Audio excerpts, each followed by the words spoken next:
At I'm so excited today at yung preaching ko po ngayon ay medyo mabigat. Medyo mabigat. Handa na po ba kayo sa mabigat? Pastor, ayoko na yan, puro na ako problema. Mabigat na naman.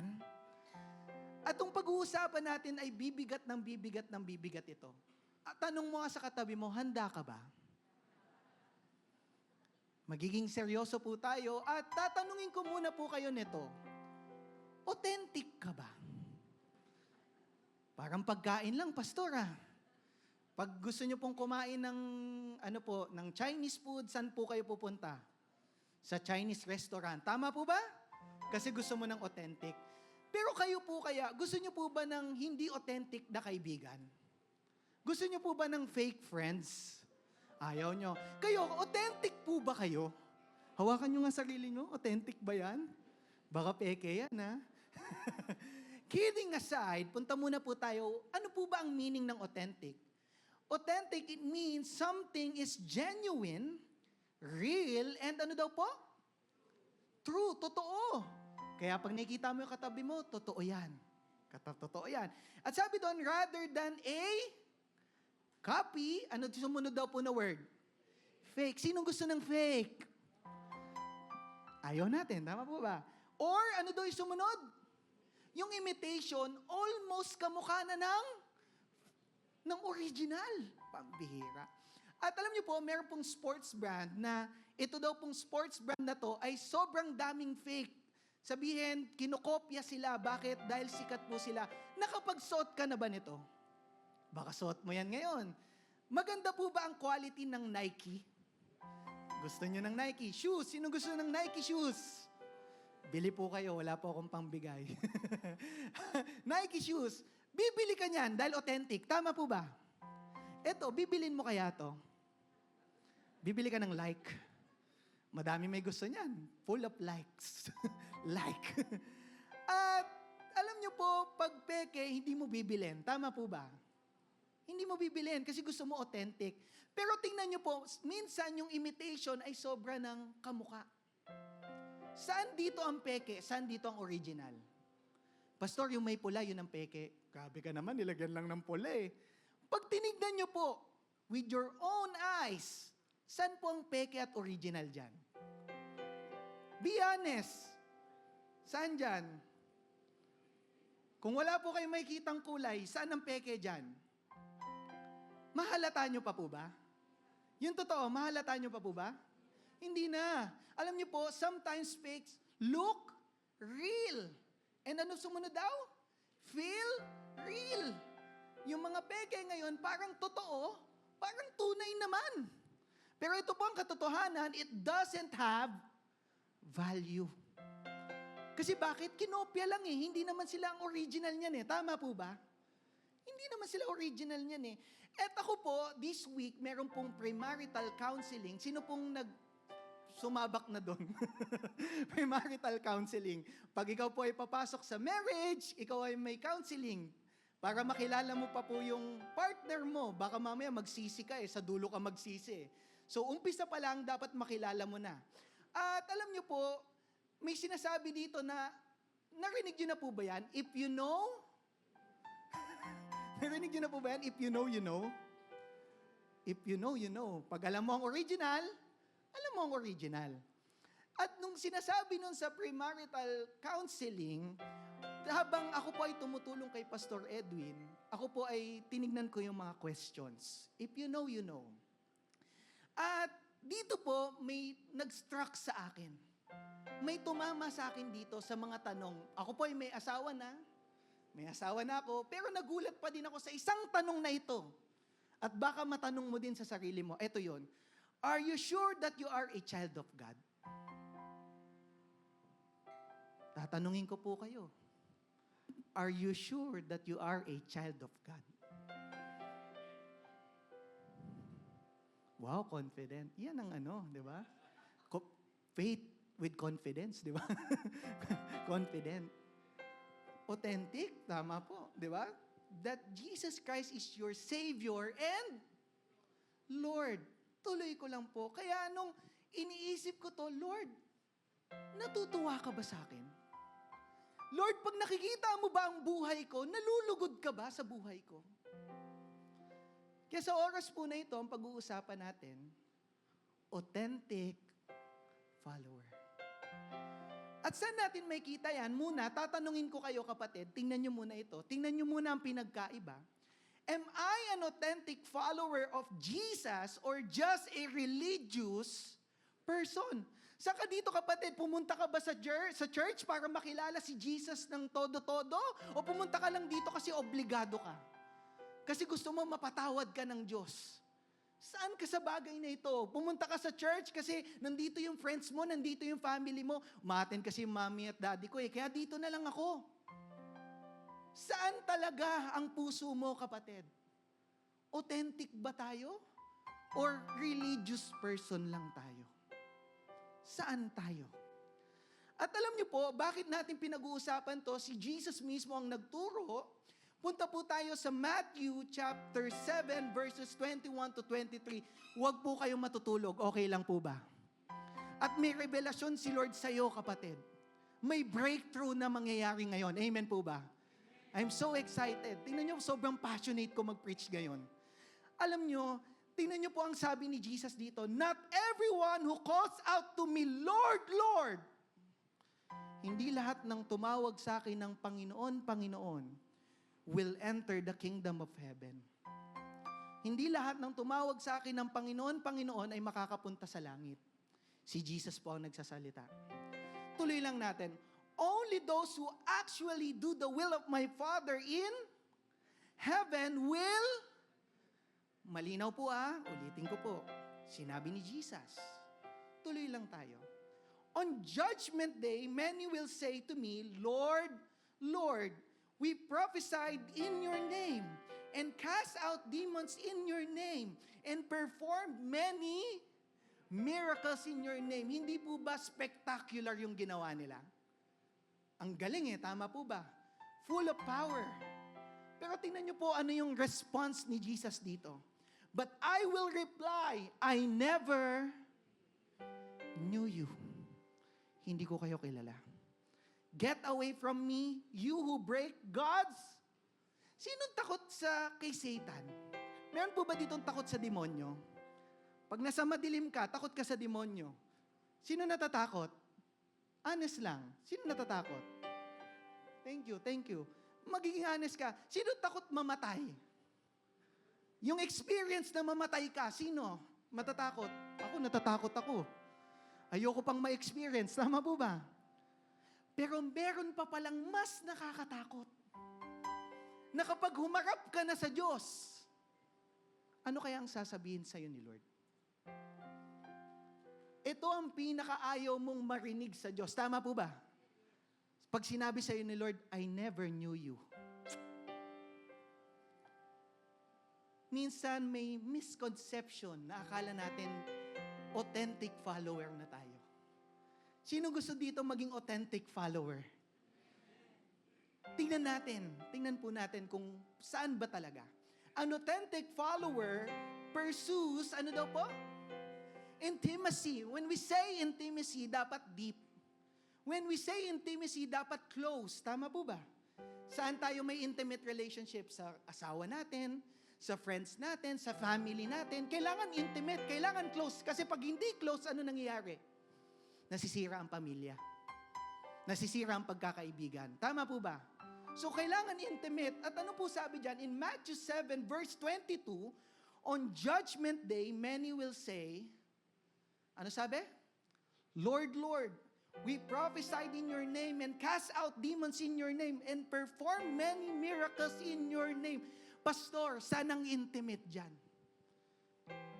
Kung titingnan mo yung verse, kapatid, sa oras na to, check nyo po, saan ang intimate dyan?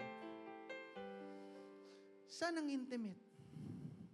Saan ang close dyan? Alam nyo po, nung tinitingnan ko siya, inaaral ko siyang mabuti, pag tinawag mo palang Lord, Lord, with exclamation point. Bakit? Balikan ko muna. Balikan ko lang. Ano sabi po nung verse 22? On judgment, ano daw po? Ulitin natin baka hindi nyo na-feel. On judgment even the atheists, yung mga hindi naniniwala, maniniwala sa araw na ito. Bakit? Tunay pala si Jesus. Yung mga taong hindi naniniwala, maniniwala sa araw na ito. Pastor, believer ako eh. Wait, tuloy tayo. Sabi niya, Lord, Lord, repeating a word shows, ano daw po? Intensity and sincerity. Pambira, sumisigaw sila, Lord, Lord, pambira, last day mo eh. Judgment day eh. Mapapatawag ka talaga. It means they were serious, passionate, and emotional. At gusto ko lang po kayo bigyan ng context. Ang kausap dito ni Jesus ay yung mga taong naniniwala sa Kanya. Naniniwala sa Kanya. Naniniwala ka ba? At tutuloy ko lang, meron po palang the danger of self-deception. Pastor, ano yung self-deception? Bibigyan ko lang kayo ng illustration. Kayo po ba nanalamin kayo, tas may dumi kayo sa mukha, umalis lang kayo? Pag nanalamin kayo, kapatid, at may dumi ka sa mukha, anong gagawin mo? Pupunasan, tatanggalin, tama po ba? Pero minsan, may deception sa atin. Akala natin, etong kasalanan na to na dinadala pa din natin, akala natin maliligtas tayo. Akala natin okay sa Diyos. Akala natin. Pag sinabing intimate, tingnan niyo po, they confuse spiritual activity with spiritual intimacy. Akala nila, pag ang galing, banal na banal. Ang galing, everyday nasa church. Ang galing. Pero ang tanong, may relasyon ba sa Diyos? At magiging tapat lang ako, kapatid, okay lang po ba? Na pwedeng kapatid, ikaw umaattend ka ngayon, nakikinig ka ng salita ng Panginoon, pero wala kang relasyon sa Diyos. Bakit ko tinatapat ikaw? Kasi para maligtas ka, kapatid. Para maligtas ang kaluluwa mo. At ito ang gusto ni Jesus, maligtas ka. Ito yung time na to na kailangan may relasyon ka. Bakit? Tuloy ko lang po. Sabi doon, did we not do great things in your name? Di ba, Lord, ginawa ko naman yung best? Di ba? Tingnan niyo po, mali ba to? Mali ba tong ginawa nila? Spiritual gifts, tama po ba? Spiritual gifts. Prophesying, casting out demons, miracles, supernatural power. Sino pong gusto ng supernatural power? Sinong gusto nun? Gusto mo, okay lang naman eh. Hindi siya masama, pero may kulang. Yung relasyon sa Diyos. Kapag puro powers na ang gusto mo, pero walang relasyon sa Diyos, may problema tayo. At ilalagay ko lang to sa modern times. Pwede po ba? Ilalagay ko lang. Baka nandito ka, Pastor, umattend naman ako every Sunday. Wala nga akong absent eh. Talaga? Pupunta ka nga sa church, natutulog ka lang eh.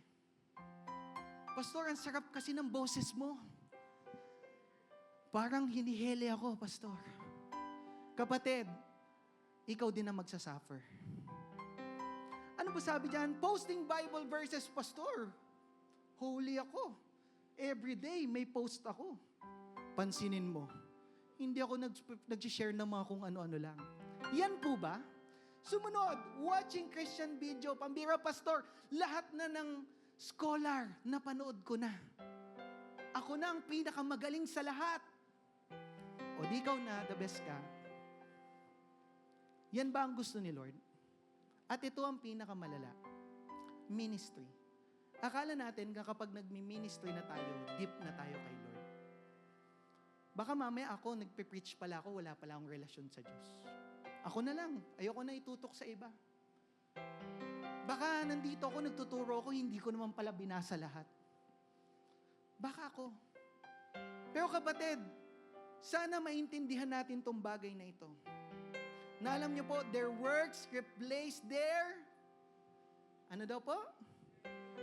Relationship. Ito ang pinakagusto ni Lord sa'yo, kapatid. Gusto mo ba may asawa ka pero hindi mo nakikita lagi, di mo nakakasama? Gusto mo ba may kaibigan ka pero kaibigan mo lang sa papel? Gusto mo ba na may Diyos ka pero salita lang ang lahat? Alam niyo po, sabi ni Lord dito, I never knew you. Depart from me. At tingnan niyo po, nung tinignan ko yung Greek word ng new, pakinggan niyo po ako. Ang sinasabi ni Lord dito, hindi lang knowledge. The Greek word of new is, ginosko. At sabi diyan, which implies ano daw po yung word? Ano daw po? Pakinggan niyo po, ano po? Intimate. Hindi siya pwedeng experiential knowledge. Hindi pwedeng knowledge lang. Kailangan may intimate relationship ka with the Lord, kapatid. Kapatid, everyday mo bang hinahanap si Lord? O busy-busy ka na sa trabaho mo?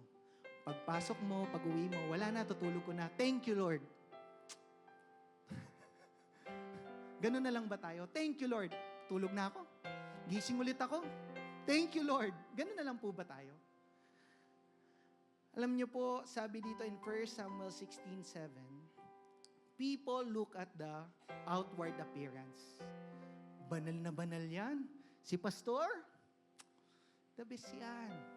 Pero ito ang totoo. But the Lord looks at the heart. Ano ang nasa puso mo ngayon, kapatid? Pastor, nandito ako, antok na ako. Yun ang puso ko. Kapatid, para ito sa kaluluwa mo. Amen po ba? It's for your soul. At tinitingnan ni Lord ang puso natin, pupunta tayo sa simbahan, ano ang dala-dala natin sa Diyos? Ano ang papakita mo sa Diyos? Ano makikita ng Diyos sa puso mo, kapatid? Yun ang tignan natin. Alam niyo po, authentic followers prioritize relationship with, do you agree with me? Kung authentic follower ka, at si Jesus mismo ang nagsasabi nito, kapatid, na kailangan magkaroon kayong intimate relationship. Hindi to pwedeng ngayon, bukas wala. Hindi pwede.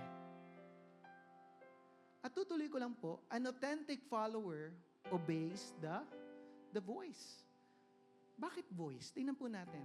In Matthew 7:21, not everyone who calls out to me, Lord, Lord, will enter the kingdom of heaven. Inulit natin. As sabi doon, only those who actually do the will of my Father in heaven will enter. At ang sinasabi po dito, kapag ginawa mo yung will ng Ama sa buhay mo, ikaw ay makakapasok sa langit. Sa Tagalog. At alam niyo po, kung tiniisip ko, ito ang tanong ko po sa inyo. Nagagawa mo po ba ang will ng Ama sa buhay mo? Tanungin mo sa sarili mo sa oras na to. Nagagawa ko ba? Nagagawa ko ba? Alam niyo po, tingnan natin kung ano yung will ng Ama. Punta tayo sa Matthew 17. Dagdagan natin ng 10 chapters. In Matthew 17:5, while he was still speaking, a bright cloud covered them, and the voice from the cloud said, "This is my..." Kanino niya po sinasabi? Sino yung Son? Jesus.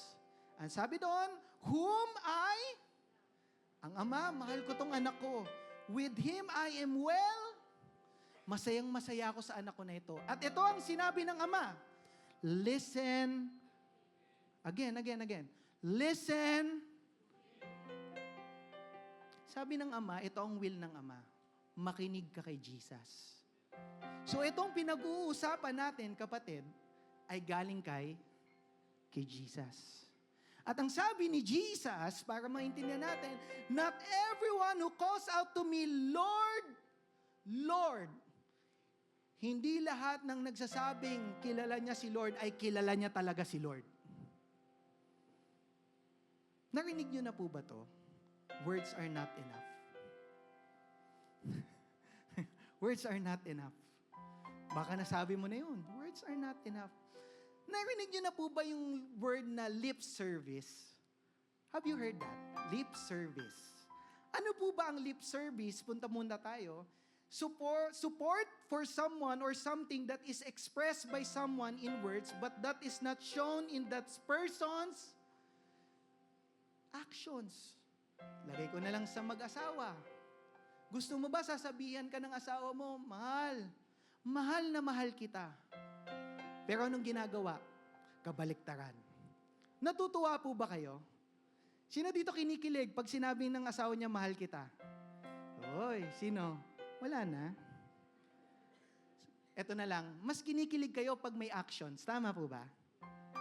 Gusto mo yun di ba? May flowers, may chocolate, may ginagawa. Ano mga love languages? Service, inaalagaan ka. Yun ang gusto natin. Tama po ba?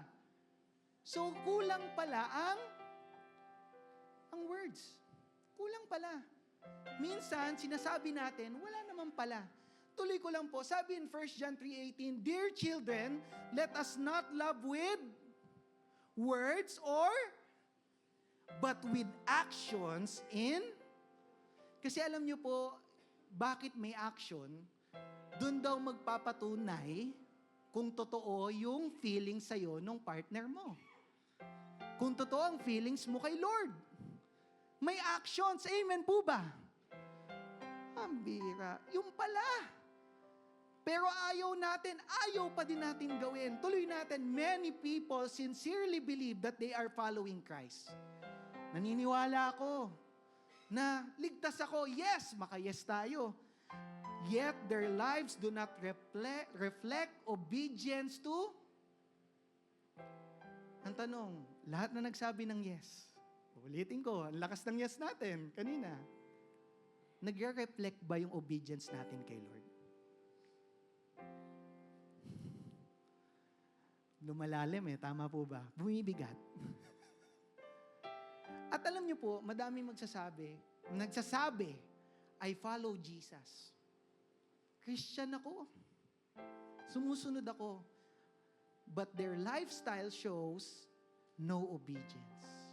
Hindi lang no obedience, no repentance. Nagkakasala na, wala pa din. Titiisin pa din. Kapatid, break your flesh, kapatid. Break it. Tigilan mo na yan. Yung sin na yan, alisin mo na. Amen po ba? No repentance. At ano sabi doon? No. Kasi pwede sa yung sinasabi mong Jesus, pwede kang nagsisimba, pwede kang nagsaserve, pero wala ka nitong tatlong ito. Nasaan tayo, kapatid? Nasaan tayo? Pastor, nanenermon ka na Kapatid, ito ang truth. And the truth will set you. Kapag hindi na to ang sinasabi namin, nakakatakot. Kasi ito ang salita ng Diyos. Alam niyo po, true faith produces obedience. Kung tunay ang faith na meron tayo, susunod tayo kay Lord kahit ayaw natin. Na-experience nyo na po ba yun? Na meron kang gusto, pero dahil ito ang gusto ni Lord, kailangan mo siyang sundin. At masakit po sa atin yon. Tama po ba? Tama, masakit. Kasi gusto mong sundin si Lord kahit masakit to. Bakit? Tingnan niyo po, obedience is the only proof of love that costs us something. Dapat may cost, dapat may sacrifice yung pagmamahal mo kay Lord. Amen po ba? May bibigay ka kay Lord. Alam niyo po, meron akong storya. Ito po ay, hindi ko papangalanan, pero true story po ito. This is true obedience. Meron pong mag-asawa, nagkapamilya po sila. Mag-asawa sila, nagkapamilya sila. At nung nagkapamilya na sila, nagkaanak na sila, naghiwalay sila. Naghiwalay. At yung misis, nakahanap siya ng bago. Nagkaroon siya ng partner na bago. Partner na bago. At sila po ay tumagal. At yung mga anak, natuwa na din sa stepdad nila kasi napakabait. Napakabait. Natuwa na sila. At yung misis na yun, ay nakilala si Lord. Pero sa sobrang tagal na nila, ang hirap bitawan ng relasyon na yun dahil ang tagal na nila. Tama po ba? Pwede mong hingin kay Lord, Lord, may edad na kami. Pwede ba pagbigyan mo na lang? Pagbigyan mo na lang. Kahit mali, pagbigyan mo na lang. Pero alam niyo po, natuwa ako dun sa misis na nakilala si Lord. Dahil kahit masakit, susundin niya si Lord. Iniwan niya yung asawa niya. Bakit? Para maligtas silang dalawa. True obedience. Gagawin mo yung best para kay Lord. Tama po ba? Ang hirap nito. Ang hirap. intimate na yung relationship ko. Pero hindi, mas intimate tayo, Lord. Mas susundin kita. Mas mamahalin pa kita. True obedience. Alam niyo po, authentic followers live out what they believe. Naniniwala ka sa Diyos, pero hindi mo sinasabuhay, kapatid. Pinapagod mo lang sarili mo. Pinapagod mo lang. And last, an authentic follower build their lives on the Word. In Matthew 7:24-25, it says here, therefore, everyone who hears these words of mine and puts them into practice.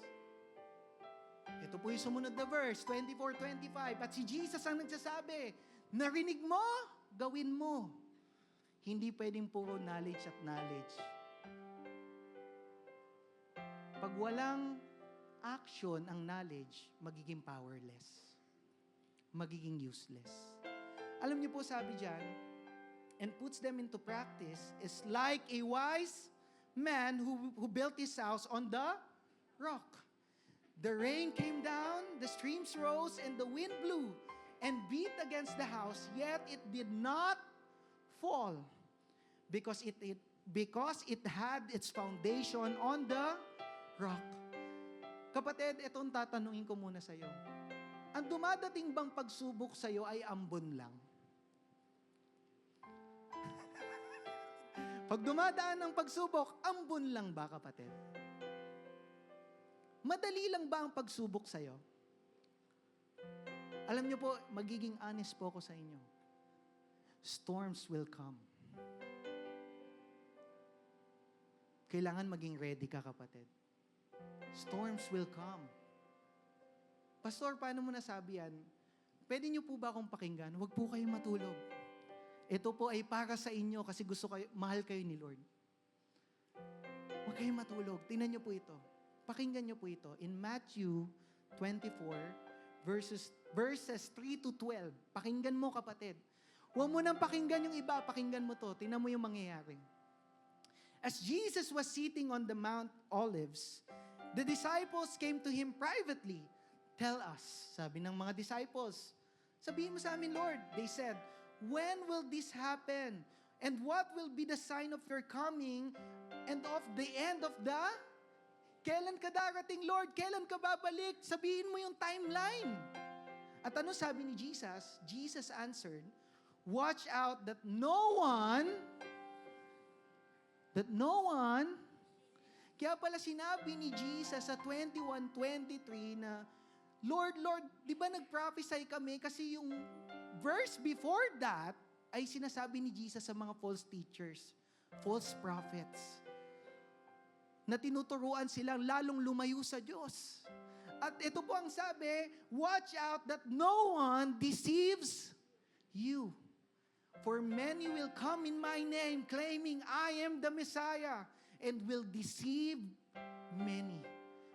Sa panahon na to, madami magsasabi, tagalogin ko lang po, para lahat maintindihan natin. Madami magsasabi sila ang Diyos, pero hindi sila ang Diyos.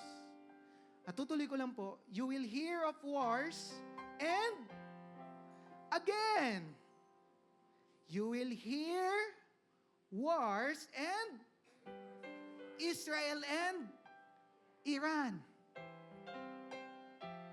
Wars. Ano pa sabi doon? But see to it that you are not alarmed. Ngayon, naaalarma pa tayo. Pero sa susunod na panahon, hindi ka na maaalarma. At ano ba sabi doon? Such things huwag niyong pigilan, mangyayari talaga. Ito ang plano ng Diyos. At ano sabi? But the end is still to, hindi pa to ang katapusan. Umpisa pa lang. At tutuloy ko pa, nation will rise against nation and kingdom against kingdom. There will be, ano po yung famine natin ngayon? Ano yung tumataas ngayon sa panahon natin? Gas. At kapag tumaas ang gas, ano po mangyayari? Inflation sa lahat. At alam niyo po, sabi, nung inaaral ko to, sabi ng mga mayayaman, ang maghihirap dito at makaka-experience nito ay yung mga mahirap at middle class. Galing to sa mayaman, ha? Kasi bakit pag tumaas na ang bilihin, hindi nakakayanin ng mga mahirap at middle class. May famine na. Biblical, tama po ba? So kailangan natin maging ready. Amen po ba? Alam natin yung future. Si Jesus to, the greatest of all time. Siya ang pinakamagaling na preacher sa lahat. At sabi doon, there will be famines and earthquakes in various places, and all these are the beginning of pambira, Lord. Akala namin, katapusan na, umpisa pa lang. The beginning of birth pains. Alam niyo po, then you will be handed over to be persecuted and put to, tingnan niyo po yung persecution ngayon. Punta na lang tayo kay Alvin Aragon. Di po ba nilalaban lang niya yung faith niya? Di ba nilalaban lang din naman niya yung sinasabi niya para kay Lord? Yung kay Lord naman yun. Nasusobrahan siya, oo. Pero kay Lord din naman yun eh. Tama po ba? Pero sana tayong mga Kristiyano, wag nang babato. Tama po ba? Baka tayo pa yung Kristiyano, may batuhin mo din yan. Dapat hindi tayong babato. Bakit sabi dyan? Then you will be handed over to be persecuted and put to pambira. Social media pa lang yun. Ito, put to death. And you will be hated by all nations because of me. And that time, many will turn away from the faith and will betray and hate each other. This is the scary part. Madaming aalis sa true faith.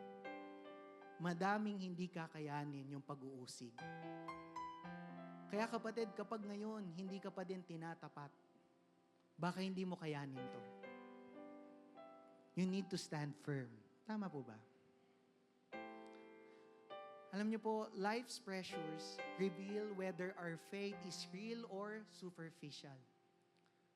Dito makikita yung sa storms, pag na-experience natin yung storms na yan, totoo ba ang faith namin? Tatayo ba ang foundation namin? O babagsak ito? Hindi namin kakayanin. Alam niyo po, babalik lang ako sa verse 23. Sabi dito, but I will reply, I never knew you. Get away from me, you who break God's laws. At sabi po dito, one time, kasama ko po yung brother-in-law ko. At nag-uusap kami, sabi niya, kuya, yung mga bata ngayon, ang tatalino na, no? Agree po ba kayo, matatalino na yung mga bata? Parang ayaw nyo, ah. Sabi niya, matatalino kaso pinaglalaban ng lahat. Sa sobrang talino, pinaglalaban ng lahat. At lahat ng tao gusto ng freedom. Sino gusto ng freedom? You want freedom. Pinaglalaban mo lahat. Gusto mo eh. Pero ito yung natutunan ko habang nagkikwento kami ng brother-in-law ko. At ito sana maalala mo, kapatid. Too much freedom will lead to lawlessness. Pag masyado tayong maluwag sa lahat, at hindi kinokorek, hindi nire-rebuke, walang order, ano mangyayari? Lawlessness. Kapatid, pag pinaglalaban mo lahat ng gusto mo, pero kalaban mo si Lord, tigilan mo na. Kalabanin mo na yung demonyo, huwag lang si Lord. Si Lord, di ka mananalo doon. 100% win rate yun si Lord. Pero kay Satan, na tinetempt ka, awayin mo na. Labanan mo na. Amen po ba?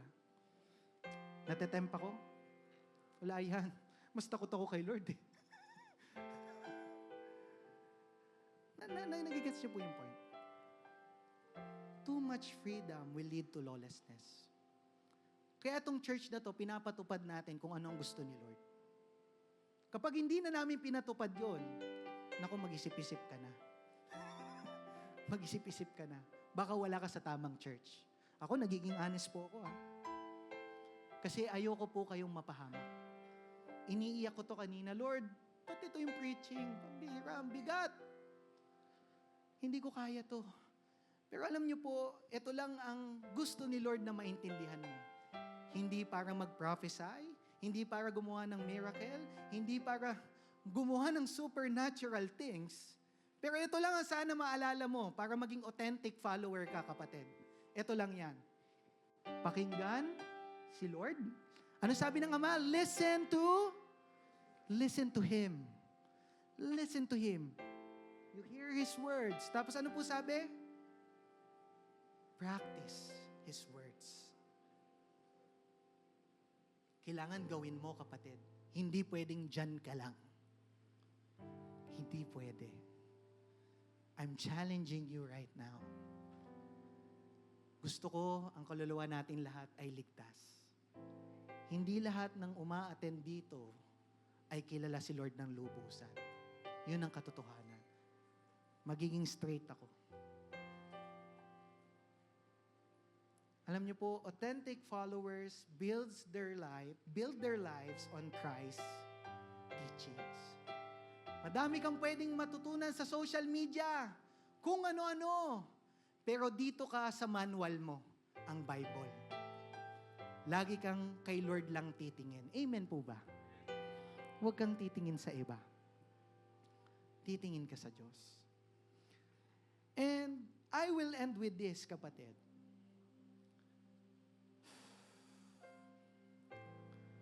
I will end with this.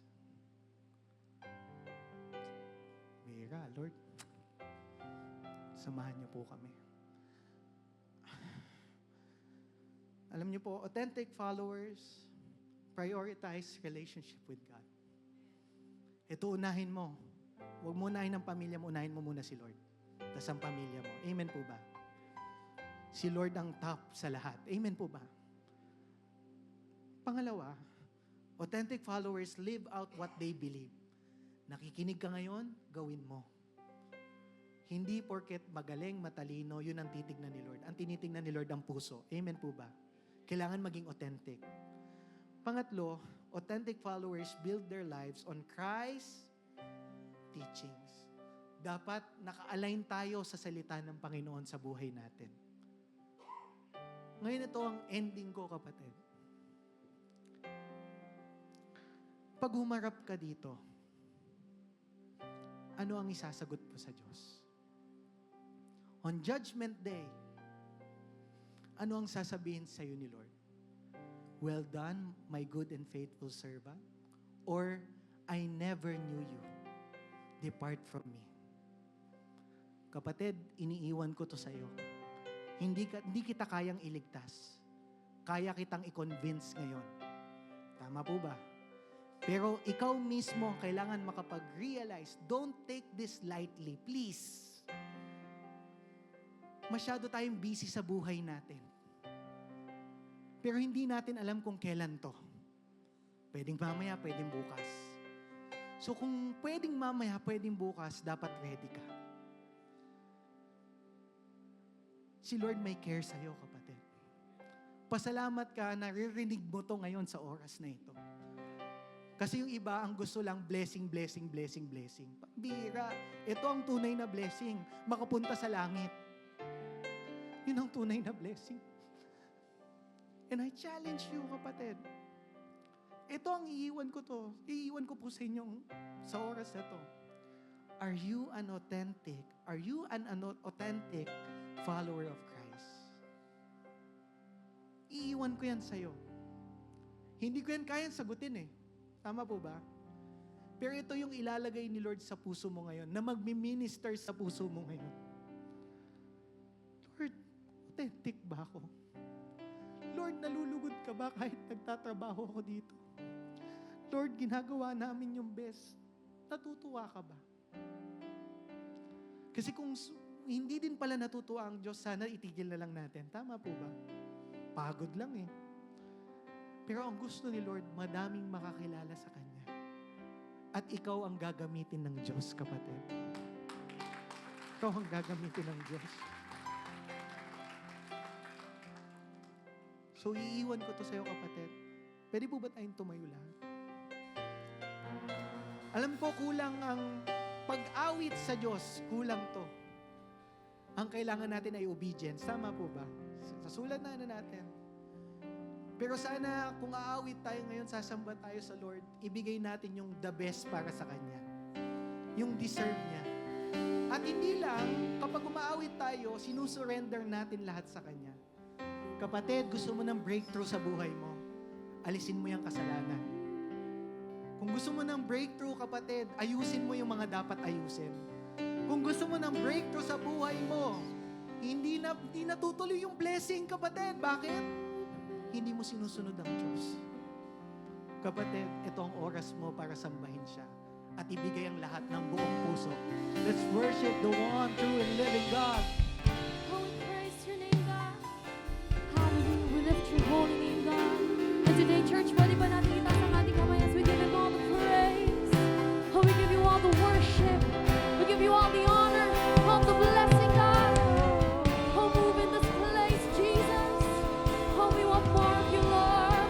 We want more of you, God. We worship you. Lord, we worship you.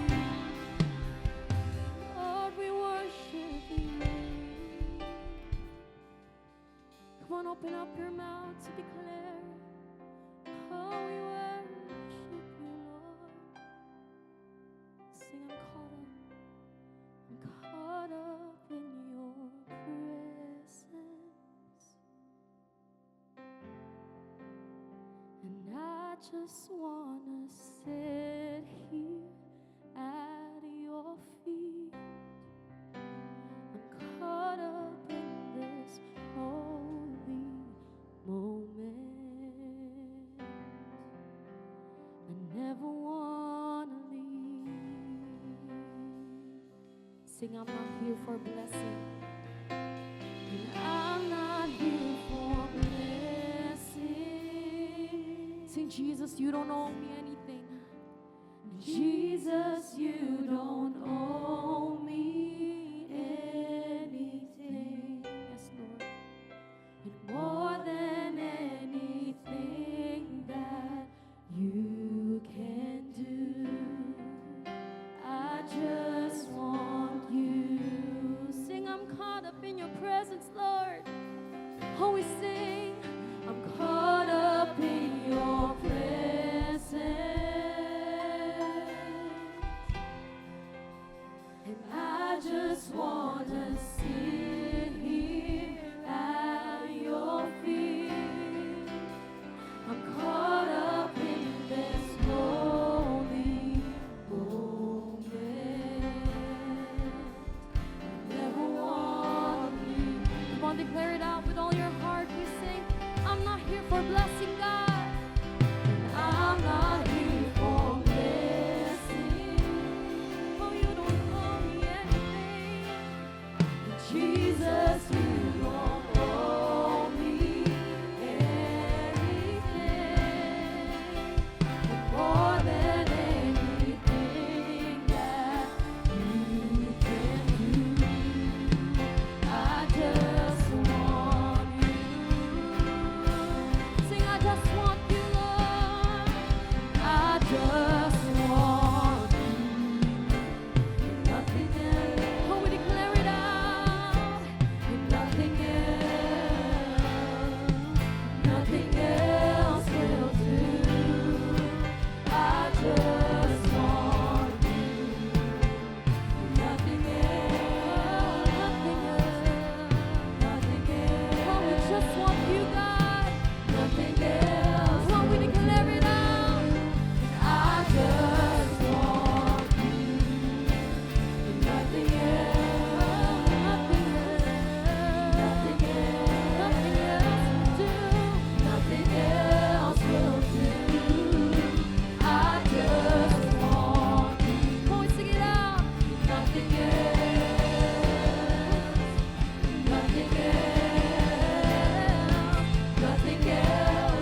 just continue to worship you, You're Lord. all we need. We just want you. Our Nothing eternal God, the Alpha and the Omega, the beginning and the end, Lord. Spirit of the living God, we come before you, Lord. Break our flesh today, Lord. Break our chains today, God. Lord, please, we want breakthrough in this place today, Lord. In our lives, Lord. Gusto namin ng breakthrough sa buhay namin, Lord. Lord, naniniwala kami sa oras na to na may magbabago sa buhay namin. Lord, itong lahat ng kasalanan na nakikita mo, Lord, binibigay na namin to sa'yo. Iiwan na namin dito. Iiwan na namin, Panginoon. And Lord, ayaw na namin ma-deceive ng sarili namin, Panginoon. Na Lord, akala namin tunay kaming Christian. Lord, hindi. Kailangan sundin namin ikaw. Yun ang gusto namin sa oras na to, Lord. Lord, hindi namin kailangan ng blessing. We want more of you and less of us today, Lord. We want more of your presence, God. Fill us with your spirit today, Lord. Ikaw ang manahan sa buhay namin sa oras na ito, Panginoon. Lord, lalabas kami sa simbahan na ito, Panginoon. Nakikita ka, Panginoon. Yung presensya mo ang nakikita, Panginoon. Yun ang gusto namin, Lord. We bless you. And Lord, you will use COGLP, Panginoon. Lord, to share your word, Lord. To share the gospel, Panginoon. You will use us as your vessels, Lord. Lord, there will be revival in this place, God. Revival in this nation, Lord. Revival in this city, God. Lord, napakinggan natin. Gagawin namin, Panginoon. May magbabago, Panginoon. May magbabago, Panginoon. And Lord, lalabas kami sa simbahan dito, Panginoon. Punong-puno ng presensya mo. Punong-puno ng pagpapala mo. Punong-puno ng anointing mo, Panginoon. Bless your name. Receive it now. You're receiving it now, God. Spirit of the living God, pour out your presence, God. Lord, the spiritual gifts, God. Lord, bless your people today. Bless them today, God. Bless them today, Lord. We want us to give the best to you, Lord. Gusto namin ibigay yung best sa'yo, Lord. As a living sacrifice, Lord. Holy and pleasing to you, Lord. Gusto namin, Panginoon, kapag nakita ka namin sa langit, Panginoon, matutuwa ka, Panginoon, sa buhay namin. Lord, Lord, kahit sa paa mo lang, sa paanan mo lang, Panginoon, maabot namin, masaya na kami, Lord.